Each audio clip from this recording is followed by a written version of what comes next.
Hello everyone, তোমরা সবাই কেমন আছো? আশা করি ভালো আছো। আমিও খুব ভালো আছি, কারণ আজকে আমি যাচ্ছি দক্ষিণেশ্বর, তাও আবার প্রথমবার। আজকের ভিডিওটা দমদম স্টেশন থেকে শুরু করলাম। এখন আমরা মেট্রোর জন্য ওয়েট করছি। রিমা, আমি, সুজয়, আকাশ আর মাম্পি, আমরা 5জন মিলে যাচ্ছি। কারা কারা দক্ষিণেশ্বর গেছো কিংবা এখনো যাওনি অবশ্যই কমেন্ট করে জানিও। আমার এটা প্রথমবার যেহেতু, তাই আমি ভীষণ এক্সাইটেড ছিলাম। তোমাদের সাথে কথা বলতে বলতে নেমে পড়লাম দক্ষিণেশ্বরে। আমরা গেছিলাম শনিবার অর্থাৎ 8 তারিখ। আমরা তো সেই দিন বেরিয়েছিলাম ওই 9:45 নাগাদ। পৌঁছাতে পৌঁছাতে আমাদের 10:30 বেজে গেছে। আমাদের আরো আগে বেরোতে হতো, কারণ সেই দিন ছিল যেহেতু শনিবার, প্রচুর লাইন ছিল মন্দিরে।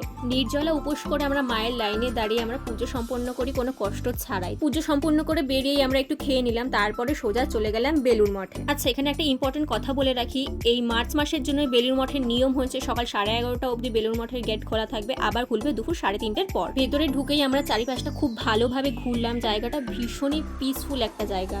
সেখানেই ঘোরা কমপ্লিট করে বেরিয়ে পড়লাম বাড়ির পথে। যাই হোক, আজকের ভিডিওটা এখানেই শেষ করলাম। টাটা।